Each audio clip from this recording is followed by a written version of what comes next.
Hola, buenas tardes, días. Hoy es temprano. Vamos a hablar entonces como conclusión a este tema de iglesia inclusiva, que es el que hemos venido hablando, si se acuerdan que es el de este mes, iglesia inclusiva. Esta vez vamos a culminar el mensaje de iglesia inclusiva hablando de la Santa Cena. ¿Sí saben todos lo que es la Santa Cena? La Eucaristía, ¿sí? Y que ustedes sabrán que Juan Calvino y Martín Lutero se dividieron por este pequeño problema, que eran los grandes reformadores y se dividieron solo porque tuvieron ideas diferentes respecto a esto. De ahí vienen los calvinistas, que más adelante van a ser los presbiterianos, bueno, uno de los tantos, y de ahí vienen los luteranos, que más adelante van a ser los de la Iglesia del Pacto. ¿Sí o no? Curiosamente, en esta Iglesia del Pacto hay muchos calvinistas. Eso es curioso y es bueno. Así que hoy vamos a explicar un poco acerca del asunto y voy a requerir que pongan atención, porque esto vamos a hacer un poquito de historia, un poquito de análisis más o menos exegético de lo que esto tiene que ver. ¿Saben ustedes que todo el mensaje de Jesús que está haciendo, porque Jesús es el cumplimiento de la ley, ¿están de acuerdo? Todo el mensaje que Jesús está haciendo es una metáfora teológica de todo lo que se ha venido hablando, de todo lo que se ha venido diciendo. Incluso cuando Jesús va a enseñar la Santa Cena, no es que se esté celebrando la Pascua, como muchos dicen. No es que se esté celebrando la Pascua, no. Es simplemente que cabe la posibilidad, en gran manera y por muchas relaciones, que la argumentación teológica de la Santa Cena tenga que ver con la Pascua. Esto por lo menos es lo que dicen los padres de la iglesia en los primeros siglos. La Pascua se transforma en el Nuevo Testamento a la Santa Cena y la circuncisión al bautismo. Esa es la alegoría. Pasan de una tradición judía a una tradición cristiana, reinterpretando todos los símbolos, de tal manera que ya no se van a hacer las cosas igual, ni significan necesariamente lo mismo, pero todo tiene un antecedente del cual parte. ¿Ok? Caso de la Santa Cena, vamos a analizarlo fuera el caso, el punto de vista desde la Pascua. ¿Saben ustedes entonces? Vamos a empezar por ese pequeño análisis. ¿Saben ustedes entonces qué es la Pascua? ¿Alguna idea? ¿Alguien que pueda decir? No, a mí se me ocurre, la Pascua es esto. Bien, excelente. Qué bueno que empezaron justamente por esa respuesta. Esa era la buena. Miren, toda la Biblia, todo lo que ha sido escrito teológicamente hace referencia a un momento. En un momento comienza todo. Y todo siempre va a regresar a ese primer momento. Es el primer contacto entre Dios y el pueblo, es el primer amor, es la primera mirada, es la primera cita, es lo que ustedes quieran. Ese momento es la salida del pueblo de Israel de Egipto. Ahí empieza la historia del pueblo escogido de Dios. Antes había una promesa, sí. Antes habían personajes, sí, es cierto. Antes habían Abraham, Isaac, Jacob, los patriarcas, es verdad. Pero hasta el momento en el que el pueblo sale de Egipto, comienza la historia del pueblo de Israel y entonces empieza a tener sentido todo el texto bíblico. Comienza una historia de salvación. ¿Por qué hacemos tanto énfasis en la salvación? Porque Dios libera al pueblo de Egipto. Dios salva a Israel de Egipto. Y esa idea teológica se va a ir por toda la Biblia hasta Jesús. Porque si Jesús es el cumplimiento de la ley, ¿Jesús qué hace? Los salva a ustedes del pecado. Son ideas teológicas que se van recorriendo por ahí y que se pueden ir uniendo en todo el camino. Pero el punto central de todas estas ideas son siempre la salida del pueblo de Egipto. Esa es la idea, ¿sale? La salida del pueblo de Egipto tiene un contexto. Egipto es una cosa, en Israel es otra. Así va a funcionar esto siempre. En Egipto pasaba algo, pero como yo te vine a liberar, ahora las cosas tienen que cambiar y en Israel va a pasar algo diferente. Esa es toda la idea bíblica. Con esta idea tú puedes entrar a la Biblia, leerla y entender todo magníficamente. Pero entonces, eso es lo que le llaman la llave hermenéutica, por cierto. Los católicos romanos le llaman a esto la llave hermenéutica. Entonces, la Pascua, ¿qué está celebrando? La salida del pueblo de Israel de Egipto. ¿En qué consiste más o menos la Pascua? Voy a leer unos fragmentos de textos que encontramos en Éxodo y escuchen mucho. Dice, hablen a la comunidad de Israel y díganle: el día 10º de este mes, tome cada uno un cordero por familia, un cordero por casa. Ustedes escogerán un corderito sin defecto, macho, nacido en el año. En lugar de un cordero podrán tomar también un cabrito. Ustedes lo reservarán hasta el día 14 de este mes. Entonces toda la comunidad de Israel lo sacrificará al anochecer. En cada casa en que lo coman ustedes, tomarán de su sangre, esto suena medio intenso, para untar los postes y la parte superior de la puerta. Esa misma noche comerán la carne asada al fuego y la comerán con panes sin levadura y con verduras amargas.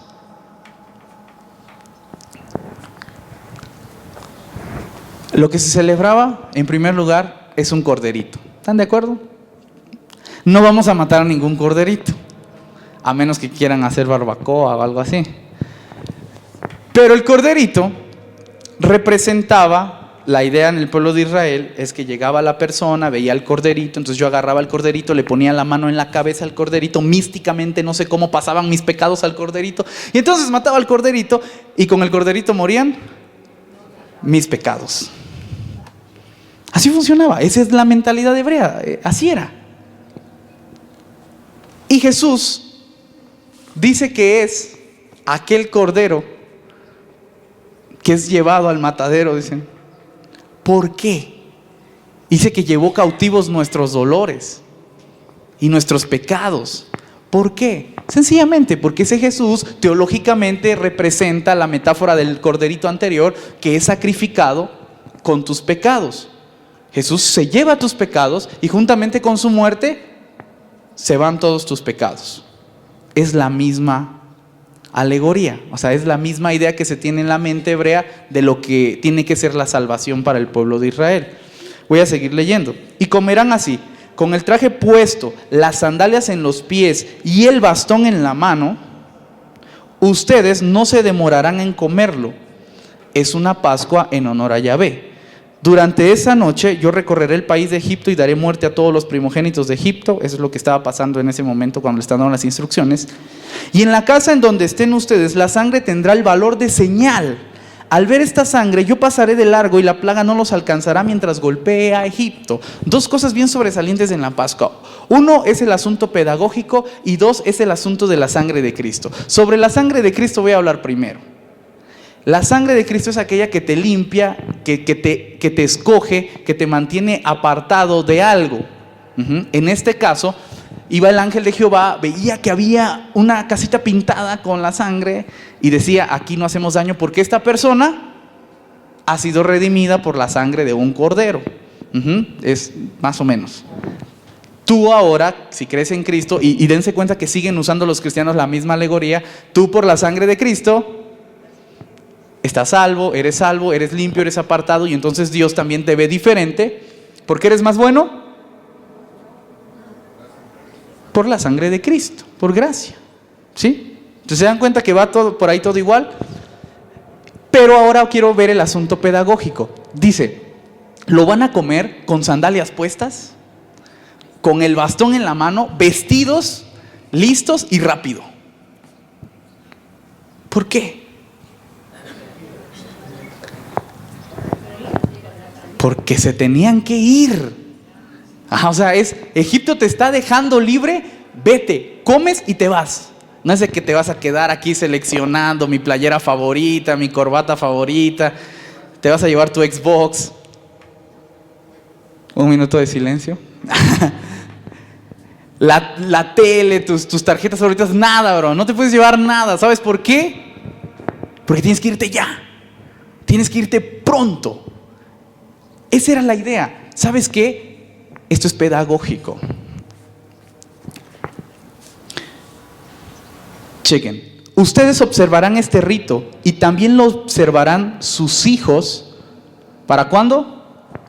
Para siempre. Esto lo harán ustedes y lo observarán sus hijos. ¿Para cuándo? Para siempre. Yo no sé, yo espero que no. Es más, estoy seguro que no hay ninguna mamá entre nosotros que le dice a su hijo: pórtate bien, no digas mentiras. Y cuando habla el call center para cobrar, dicen: di que no estoy. Porque tu hijo aprende viendo. Yo no sé, y creo que quizá no hay aquí. Es más, espero que no. Pero yo no sé si les ha pasado y les ha tocado ver que de repente la mamá llega y le grita a su hija: oye, no hagas esto. Y la niña levanta un volumen la voz. ¿Pero por qué? Y la mamá levanta 3 volúmenes la voz. Porque no tienes que hacerlo. Y entonces la niña 4 y la mamá 6. Y a ver quién gana. Y se arma una gritadera en casa. Y dice: cállate porque me tienes que respetar. ¿Saben cuándo se va a callar la niña? Nunca. Porque la mamá le está enseñando a enfrentar los problemas con gritos. Porque el niño, ¿sabes qué? Aprende viendo. Le podrás decir 3000 cosas. Va a aprender la que vea. Testimonio personal, que creo que lo he contado. Muchas veces a mí mi papá me llevaba a la iglesia, me enseñaba lo que es la iglesia. Orábamos en casa juntos de repente. Había veces que también no lo hacíamos y la cosa. Yo realmente fui impactado. Una vez que iba caminando, vi una puerta, un cuarto ahí, y dije: ¿qué está pasando? Mi papá estaba orando de rodillas. Estaba orando y yo me quedé: wow. Eso fue todo lo que dije. Wow. Y recuerdo que desde ese momento yo empecé a hacerlo. Me gustó verlo. No sé, algo pasó. Me llenó verlo. Él me había dicho toda la vida que tenía que hacerlo. Cuando lo vi, me cayó el 20. Porque un niño aprende viendo. Dile lo que quieras.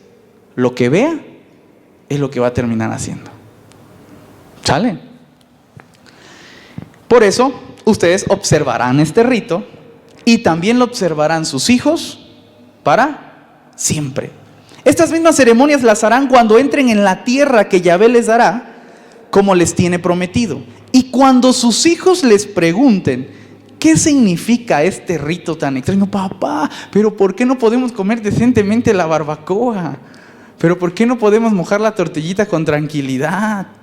¿Por qué no podemos hacerlo bueno? ¿Por qué tenemos que estar corriendo? Es más, ¿por qué cada año celebramos esto y además comemos frutas amargas que ni nos gustan?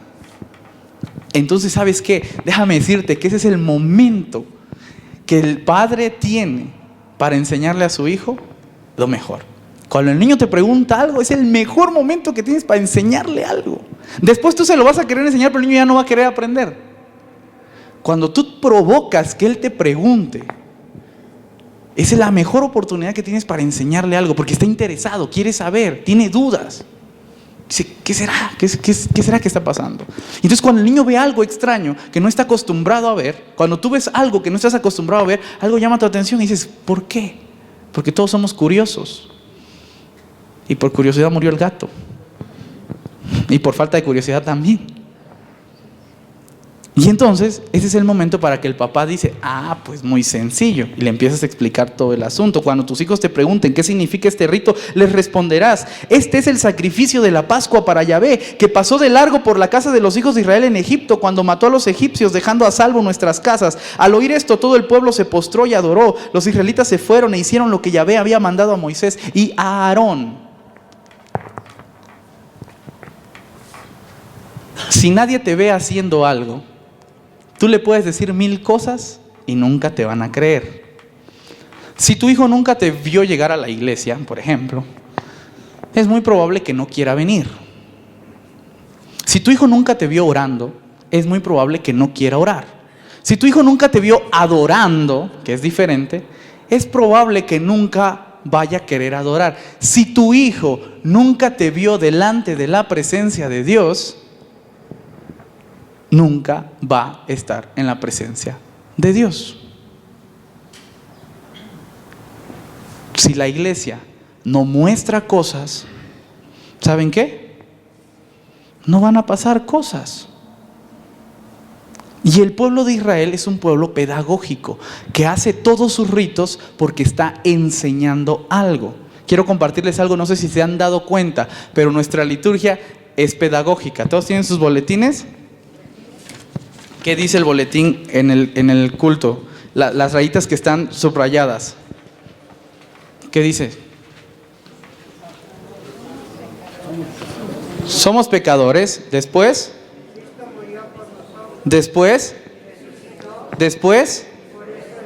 Quiero que entiendan que cada vez que ustedes vienen a ofrecer culto a Dios, están confesando algo, están mostrando algo, están enseñando algo. Lo que estamos diciendo cada vez que nosotros venimos acá es que somos pecadores, pero que Cristo murió por nosotros y resucitó, y por eso le adoramos. Mira, haz lo que quieras, canta todos los himnos, escucha la prédica, con que te vayas con este mensaje, ya la hiciste. ¿Eres pecador? Cristo murió por ti y resucitó, y por eso le puedes adorar. Es pedagógico. Hacemos algo y enseñamos algo al mismo tiempo. Cada vez que el pueblo de Israel hacía una fiesta, enseñaba algo. Cada vez que el pueblo de Israel celebraba algo, enseñaba algo. Cada vez que el pueblo de Israel leía algo, enseñaba algo. ¿Y sabes qué? Todos los israelitas, todos los hebreos, sabían todo. Se lo sabían todo. No es que yo no sé esto, yo no sé aquello. No, ¿por qué? Porque siempre estaban enseñando y querían aprender más. La Pascua es el momento en el que Dios les dice: van a celebrar esto para recordar que yo los salvé. Y se lo van a enseñar a sus hijos. Por eso los niños tenían que participar en la Pascua, porque tenían que ver. Tenían que estar viendo lo que estaba pasando. Eso es bastante interesante. Después, otra cosa que quisiera agregar también es que hay unos detalles sobre los extranjeros. Porque los extranjeros no podían participar de la Pascua. Solo era para el pueblo de Israel.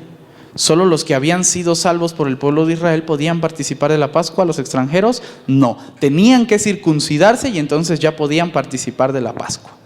¿Sale? Hasta ahí vamos más o menos bien conforme a la Pascua. Ya tenemos alguna idea de lo que es. Pero entonces va a llegar el momento en el que la Pascua ya no se celebra, porque pues ahora no somos judíos. Entiéndanlo, no somos judíos. La tradición es judía, pero no somos judíos, y por nada del mundo vamos a tener una bandera de Israel, porque no somos judíos. ¿Ok? Eso ni vamos a tener candelabros, ni angelitos, ni vamos a tener sinagogas, porque no somos judíos. Somos cristianos. Qué bueno que quedó eso claro. Los cristianos entonces reinterpretan la tradición judía a través de Cristo para darle un sentido completo al evangelio que no se había entendido en un principio, porque antes nos hablaron como por sombras, como cosas que no entendíamos, pero cuando vino lo perfecto era Jesús, entonces tenemos que entender a través de Jesús lo que está pasando. Y Jesús va a decir algo acerca de la Santa Cena, va a instaurar la Santa Cena y va a decir que recuerden lo que Jesús está haciendo de generación en generación. Así como tenían que recordar la Pascua, tienen que recordar la Santa Cena. Porque si la Pascua significa liberación, salvación, la oportunidad de volver a empezar una nueva vida, libertad, ¿sabes qué significa la Santa Cena? Salvación, libertad, la oportunidad de empezar una nueva vida. Déjame decirte que en la Pascua nadie condenaba a la gente, porque la Pascua no era para condenar. La Pascua era para recordarte la libertad que el Señor ya te había dado.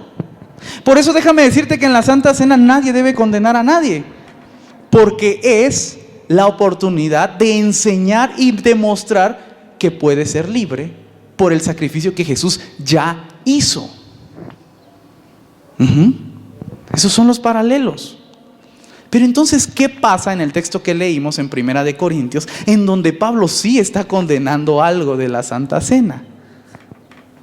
Porque esto es necesario que lo hablemos. Tiene que hablarse como parte de la doctrina. Dice, ahora me voy rapidito, el preámbulo era lo más largo acá porque teníamos que entender el asunto. Ahora sí, punto A, una verdadera cena. La celebración de la Santa Cena era en los primeros siglos una comida en la que todos podían comer juntos en la mesa y recordar la muerte y resurrección de Jesús. La comida era importante porque en la iglesia primitiva, ¿sabes qué era muy, muy importante? La convivencia. La relación unos con otros era muy importante. Ojo, no la metodología ni el rito, la convivencia. Hoy, desgraciadamente, el rito es más importante que la convivencia. ¿Cómo te puedo argumentar eso?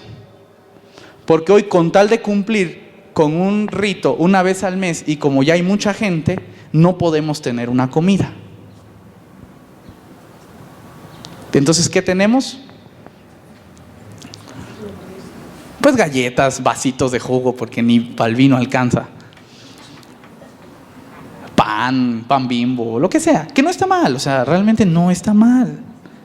Solo quiero aclarar que lo importante de la Santa Cena era la convivencia, en un primer punto, y en un segundo punto, el momento pedagógico para enseñarle a la gente lo que tenía que recordar acerca de Jesús.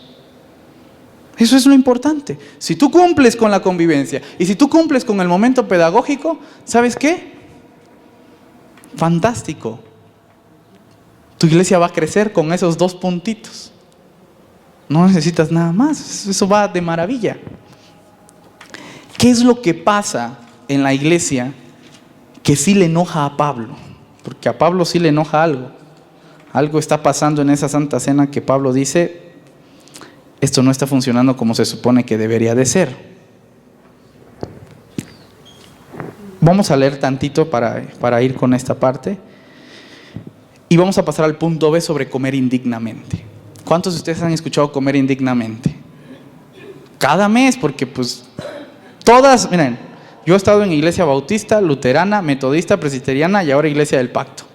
Y todas hacen énfasis en el que come indignamente. Juicio come y bebe para sí. Está pesado. Yo no sé en qué momento la Santa Cena se convirtió en un juicio. Vamos a ver qué dice el texto. Pero al anunciarnos esto que sigue, no os alabo porque no os congregáis para lo mejor, sino para lo peor. Amo Reina Valera. Pues en primer lugar, cuando os reunís como iglesia, oigo que hay entre vosotros divisiones y en parte lo creo. Primer contexto. Primer contexto para que puedas interpretar comer indignamente, porque si no, no aplica. Primer contexto para interpretar indignamente, porque de cierto os digo que ya hay entre vosotros divisiones.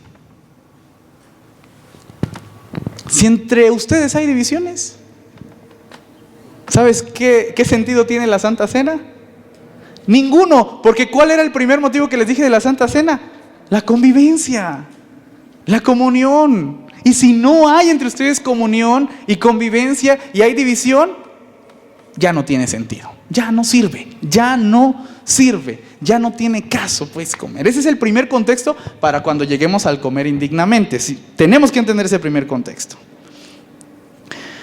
Porque es preciso que entre vosotros hayan disensiones para que se hagan manifiestos entre vosotros los que son aprobados, dice.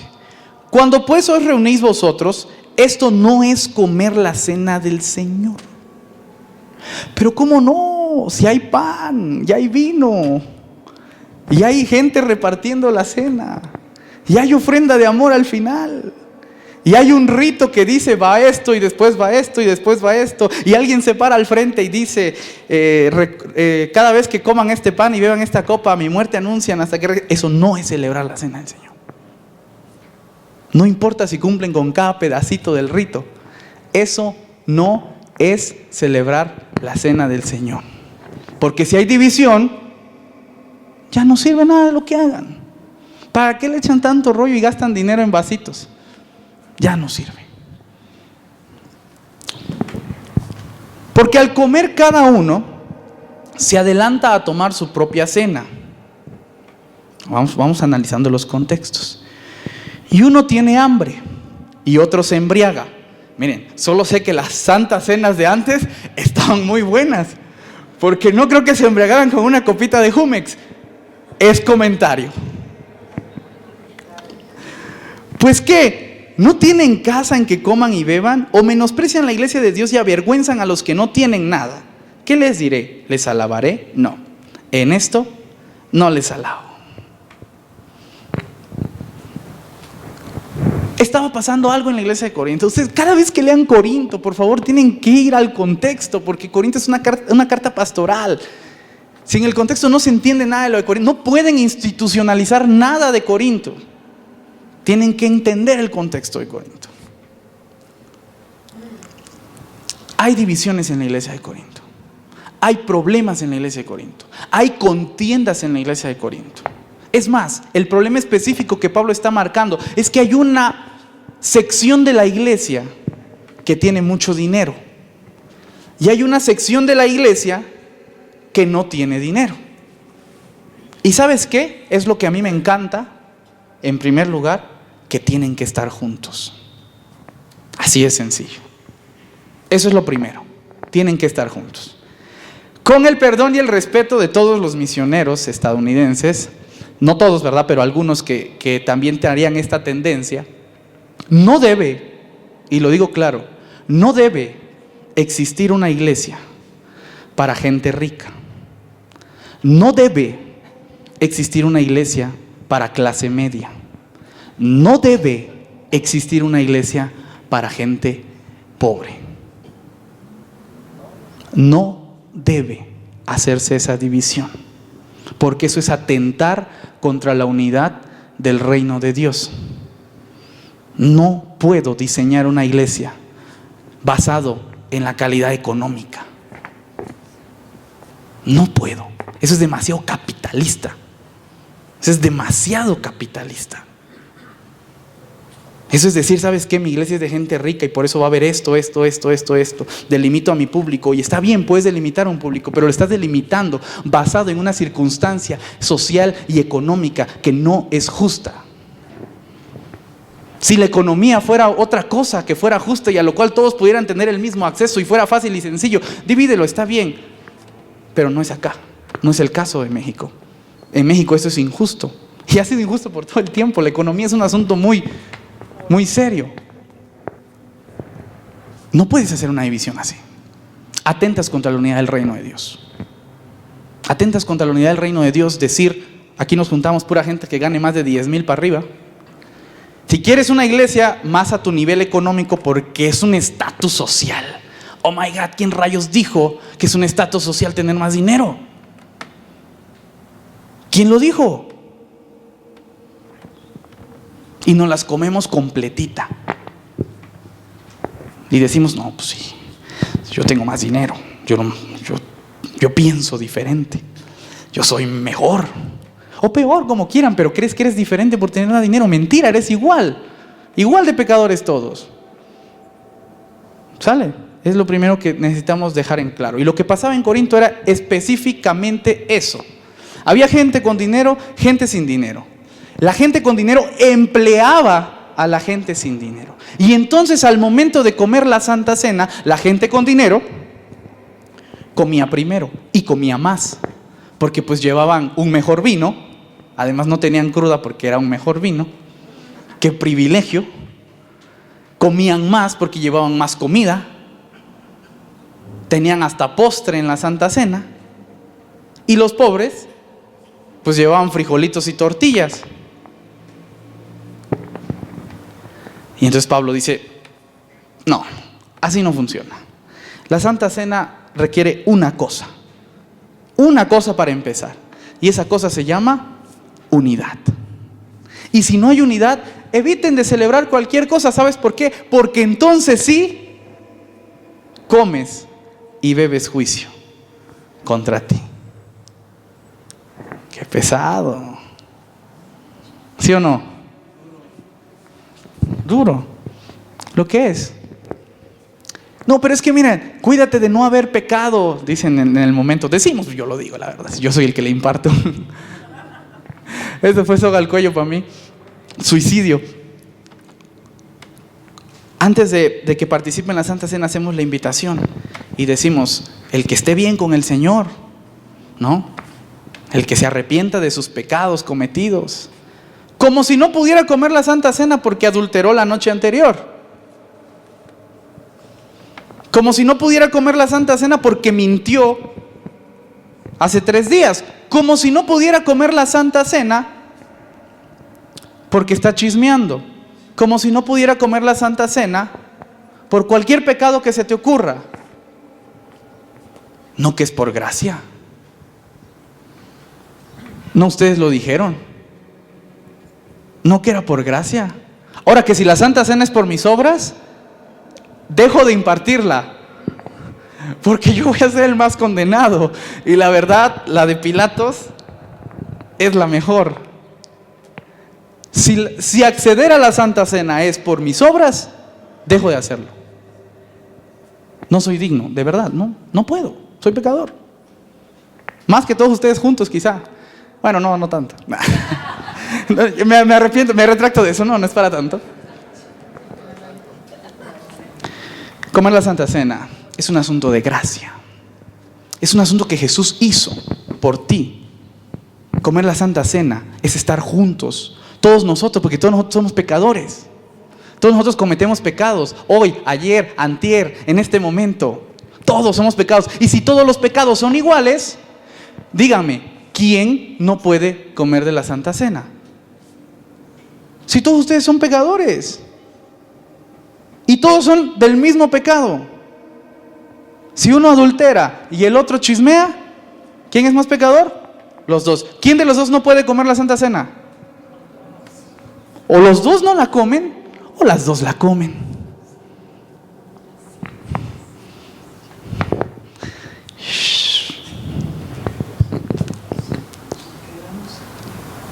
Comer de la Santa Cena es un asunto de unidad, de estar juntos, de entender que todos somos lo mismo, que nadie está por encima de otro, que todos éramos pecadores, todos nos merecíamos la muerte, todos teníamos que estar muertos, pero que Jesús vino a darnos vida. ¿Y sabes qué es lo maravilloso? Que Jesús llega, se pone enfrente de la mesa y les dice a todos ustedes: pecador, te invito. Pecadora, te invito. Pecadora, te invito. Pecador, te invito. Ven a la mesa. Participa del sacrificio que yo hice ya por ti. Es que, Señor Jesús, no puedo, porque tengo unos pecados pendientes que tengo que cumplir mañana. Dame chance de que los cumpla, entro en modo santo y entonces ya participo de la Santa Cena. ¿Sí o no pensamos así? No, caramba, participa de la Santa Cena. Muchos hasta dicen, el que no va a participar, que no se ponga de pie. Y uno hasta por la pena se tiene que poner de pie, ¿no? Es como que seguramente van a creer que estoy pero pecando tremendo si no me pongo de pie, que por eso no quiero participar. No se trata de eso. La iglesia no tiene por qué estar condenando. Tiene que estar enseñando el mensaje de salvación. Tiene que estar enseñando que Jesús quiere que vengas con él. Quiere mostrarte al verdadero Jesús. El verdadero Jesús que cuando eras aún pecador, murió por ti. El que no esperó a que dejaras de pecar, sino que mientras estás pecando, Él te sigue salvando. Ese es el Jesús en el que creemos. Por eso, déjame invitarte a que participes de la Santa Cena.